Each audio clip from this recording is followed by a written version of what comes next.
Some basics of signals and systems. This is brought to you by Dr. Leela AM. One of the important basics that one must know before using signals and systems is time shifting of continuous time signals, and it is explained with examples in this video. Time shifting of a continuous time signal. Consider a continuous time signal x of t. Y of t is equal to x of t minus t naught represents x of t shifted to the right by an amount equal to t naught. And z of t is equal to x of t plus t naught represents x of t shifted to the left by an amount equal to t naught. To understand what is this left shift and right shift, let us consider an example.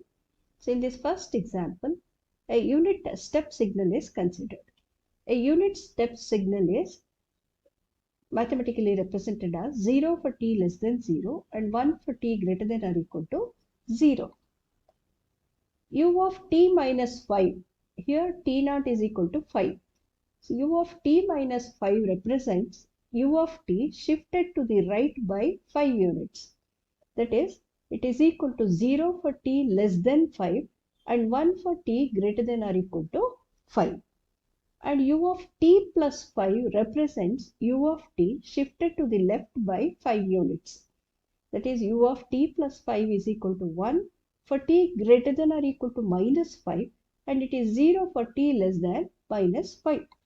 Graphically, this is the representation. In figure 1, we have u of t, which is 0 for t less than 0 and 1 for t greater than or equal to 0. And u of t minus 5 is u of t shifted to the right of this y-axis by 5 units. So it is 0 for t less than 5 and 1 for t greater than or equal to 5. And u of t plus 5 is u of t shifted to the left by 5 units. So it is 0 for t less than minus 5 and 1 for t greater than or equal to minus 5. So let us take another example, which is the folded step signal. So folded step signal is 0 for t greater than 0 and 1 for t less than or equal to 0. So now let us take u of t minus t plus 5. Here u of minus t plus 5 represents u of minus t shifted to the right by 5 units. That is, it is 0 for t greater than 5 and 1 for t less than or equal to 5. And u of minus t minus 5 represents u of minus t shifted to the left by 5 units. That is, u of minus t minus 5 is 1 for t less than or equal to minus 5, and it is 0 for t greater than minus 5. And graphically, u of minus t is shown in figure 1, which is 1 for t less than or equal to 0 and 0 for t greater than 0. And u of minus t plus 5 is u of minus t shifted to the right by 5 units as shown in figure 2. And u of minus t minus 5 is u of t shifted to the left by minus 5 unit as shown in figure 3. So let us take another example where it is a sinusoidal signal x of t is equal to sine of 2 pi f into t plus shift. So with shift is equal to 0, it is a sinusoidal signal of 2 pi ft. So graphically, I am taking a signal with frequency 50 Hz, and this is the waveform, 2 cycles of the waveform represented in figure 1. Now let us give a shift of minus 0.0025. So this I have considered it as a 50 Hz sinusoidal wave. So each cycle it takes 20 milliseconds, that is 0.02 seconds. So if I shift this sinusoidal signal by minus 0.0025, we get a signal which is shifted to the right by minus 0.0025 seconds as shown in figure 2. Now let us consider the shift as positive, plus 0.0025. Now the sinusoidal signal gets shifted to the left by 0.0025 seconds as shown in figure 3.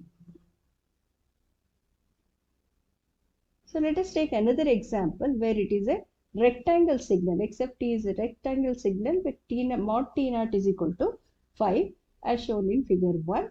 So it is a rectangular signal with mod T naught is equal to 5, that is it extends from -5 to +5. Let us shift this to the right by 2.5 units, that is shift is equal to -2.5. So it is XFT is equal to rect of T minus 2.5. It's a shifted rectangular signal. So it gets shifted to the right. So you see that this edge which was at 5 is now at 7.5. That is 5 plus 2.5. So it is to the right of the y-axis. And the edge which was at -5 is now at -2.5. So on the whole rectangular signal is it got shifted to the right by 2.5 units. And rectangular of T plus 2.5 is rectangular signal in figure 1 shifted to the left by 2.5, and it is shown in figure 3. See here, the edge at -5 is now at -7.5, and that was which was at 5 is now at plus 2.5. So the rectangular signal which was between -5 to 5 is now between -7.5 to 2.5, indicating a shift to the left by an amount equal to 2.5 units. This is how we shift the signals to the right or left by appropriately subtracting or adding the quantity of the shift. In all the above examples, we observed that shifting does not alter the shape of the signal. The shape of the signal remains the same, only its position will change on the x-axis. Either it is shifted to the right of the y-axis or to the left of the y-axis, maintaining the same shape of the signal. Thank you for watching. For more basics in the subject signals and systems, subscribe to my channel.